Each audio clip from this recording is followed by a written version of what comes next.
So, I mean, I would love to have the problem. I think we all would, of too much volume or when you're in operations, you want to be running dirty, because if you're running clean, you're not busy, you're not productive. Right. This is Outside the Box with Asendia USA, a podcast educating US-based brands, marketplaces, and e-tailers on international shipping topics and how they can expand their global e-commerce footprint. To another episode of Outside the Box with Asendia USA podcast, where we continue the conversation where we left off last week. But that's a huge customer sat pickup right from the beginning. That's awesome. Okay, so and I think now I'm confident we need to just kind of just talk a little bit to listeners and viewers too. So we've never talked about domestic on here. Right. It's always been. I don't know what episode this is going to be because we're at the show right now. Right. But I can tell you that we have never had a domestic conversation nor a domestic focus. Very intentionally so, because our expertise really lies in the cross-border U.S.-based shippers, brands, 3PLs, shipping internationally, right? So, absolutely. So this is certainly a unique conversation and product that I think, and just to, so we are launching a new domestic network as we could position it as a value add, as well as for those that are located outside the United States, shipping inbound into the U.S. To U.S. residents to be able to access that network as well. Very impressive. So do you have goal, like this would be a kind of a personal goal that you must have created or potentially have created, but in terms of, volume numbers for, let's say, the coming year, 2026, because we're Q3 is almost over, and then we're going to be in peak before we know it. So it's hard. I don't necessarily have personal goals or KPIs for that, because I'm not in the sales side. Right. But, without a doubt, there's bottom up and top down goals for revenue and all for all the subsidiaries world, right? Yeah. Just like the US has their, goals for that. So it's really understanding. I just need to understand, because I want to be able to catch whatever's being pitched. Right. So, I mean, I would love to have the problem. I think we all would, of too much volume or when you're in operations, you want to be running dirty, because if you're running clean, you're not busy, you're not productive. Right. So obviously, the benefit of the increased volume also allows us to do maybe more splits. I can get more creative with maybe doing some direct ship and zone skipping things. So volume is a good problem. I just have, hey, keep selling, and I'll make sure we have enough capacity to always, catch. So their forecasts are important to me. Okay. To make sure, because I need to forward those forecasts to the final mile carriers, so that they have the capacity to catch what we got coming from the brokers. So but it's not necessarily my volume projections per se. Are the subsidiaries for Asendia, are they selling this today, or is it they have a start date? Yes. I'm actually going to Shenzhen in 2 weeks for the Cliff Conference, which I think is the world's largest logistics conference. And they're already lining up customers to talk to help assist them and explain some things to customers they'll have at that. So really looking forward to that. Sounds good. Yeah. Sounds huge. So one of the things I was thinking about too is just, we didn't really talk about your history in the space and I know you have a long history of working in the logistics space.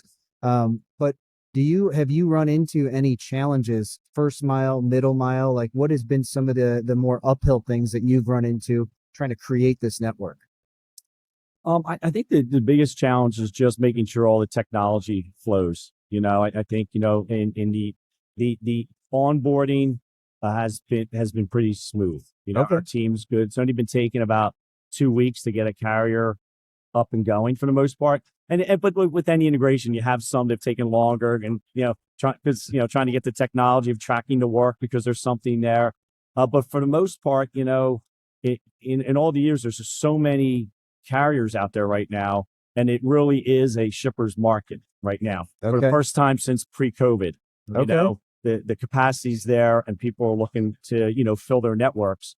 So it also creates an advantage as a shipper because we can have them do things that maybe they're willing to do creative and be custom solutions, because we can do that because they're not as rigid, because they're there's no capacity constraints right now, basically, so it helps that to do that. I think that's also interesting, because I just read about three carriers that just imposed peak and surge pricing for Q4 and peak surcharges. And I mean, I'm thinking, really? Yeah. I mean, oh, let me punish you for giving me more volume. You know what I mean? And it's just it's bizarre to me. It is. I mean, I could go really off a soapbox on that, you know.